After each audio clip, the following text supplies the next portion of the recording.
सर्वप्रथम रत्नागिरीतल्या सर्व मतदार बंधू भगिनींचा आम्ही या ठिकाणी आभार व्यक्त करतो की जवळजवळ 25 वर्षांनंतर कमळ चिन्हावरती नारायणराव राणेसाहेब आज खासदार झालेत। यापूर्वी खासदार बापूसाहेब परोळेकर होते, परंतु गेल्या 45 वर्षांमध्ये युतीच्या किंवा आघाडींच्या राजकारणामध्ये भाजपचा खासदार गेलेला नव्हता, त्याचा आम्हाला आनंद आहे। आणि आज रत्नागिरी आणि राजापूर विधानसभेमध्ये भविष्यामध्ये ह्या जागा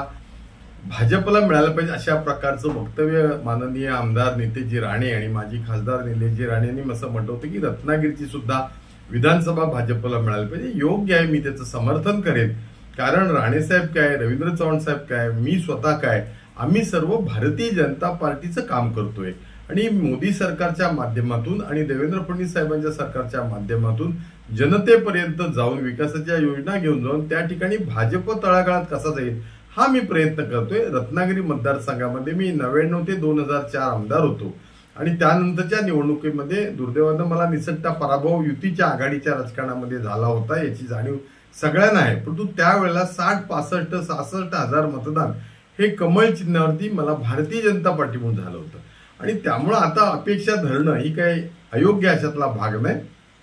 तो व्यूहरचनेचा भाग आहे आणि आपल्याला प्रत्येकाला असं वाटतं आपला पक्ष वाढला पाहिजे। आज राणेसाहेब पक्षामध्ये आल्यानंतर स्वाभिमान पक्ष विलीन झाला, स्वाभाविकपणानं आमचे आमदार वाढलेत आणि तिथं स्वतः रवींद्र चव्हाण साहेब बांधकाम मंत्री म्हणून काम करतायत आणि त्यामुळे रत्नागिरी विधानसभा काय, राजापूर विधानसभा काय, स्वाभाविकपणानं भविष्यामध्ये येणाऱ्या निवडणुकीमध्ये आम्ही कमळ निशाणीवरती निवडून विजयी येण्याकरता प्रयत्न करणार, त्याच्यामध्ये काही वावगा असं वाटत नाही। आणि भारतीय जनता पार्टीचा जनाधार रत्नागिरी मतदारसंघामध्ये अत्यंत चांगल्या पद्धतीनं आहे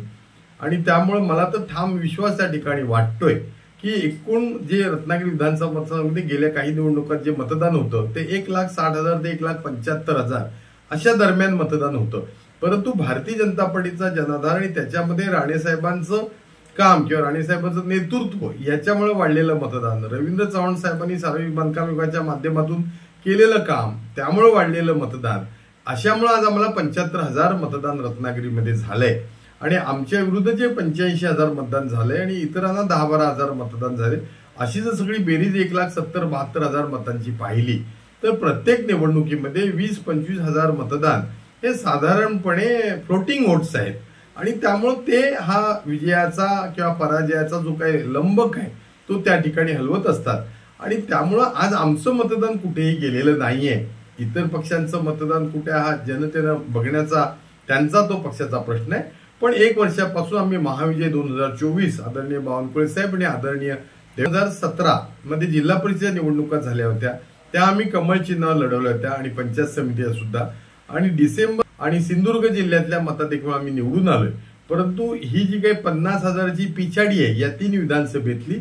ही नक्की पुढच्या काळामध्ये आम्ही भरून काढू। जेव्हा महायुती होत असते त्यावेळेला विविध स्ट्रॅटेजी वेगवेगळे पक्ष एकत्रित ठरवतात, त्यामुळे कधी कधी गोंधळ होतो, पण ज्यावेळेला भारतीय जनता पार्टी म्हणून आम्ही एक स्वतः जेव्हा एखाद्या गोष्टीचं नियोजन करणार आहोत आणि त्याची पॉलिसी ठरवणं, स्ट्रॅटेजी व्यूहरचना ठरवणं, आज राणेसाहेबांसारखं दिग्गज नेतृत्व 45 वर्षाचा प्रदीर्घ अनुभव त्यांचा आहे आणि रवींद्र चव्हाण साहेबांची त्याला साथ आहे आणि या ठिकाणी देवेंद्रजी आमचं नेतृत्व महाराष्ट्रामध्ये करतायत, बावनकुळे साहेब करतायत, मी स्वतः या ठिकाणी या मतदारसंघामध्ये सातत्यानं जनतेच्या संपर्कात आहे आणि त्यामुळे आम्हाला विश्वास आहे की भविष्यामध्ये भारतीय जनता पार्टीचा विजय हा उज्ज्वल आहे। आणि पुन्हा एकदा मी नितेश राणेसाहेब आणि निलेश राणेसाहेब यांचे सुद्धा आभार मानतो, त्यांनी योग्य मुद्दा त्या ठिकाणी घेतलेला आहे, कार्यकर्त्यांना त्यामुळे एक विश्वास आलेला आहे आणि त्यामुळं भविष्यातल्या यशाची ही चर्चा आहे किंवा नांदी आहे असं म्हटलं तर काय वावगं होणार नाही। मी पुन्हा एकदा लोकसभेमध्ये रत्नागिरी सिंधुदुर्ग जिल्ह्यामधून भारतीय जनता पार्टीचे नारायणराव राणेसाहेब खासदार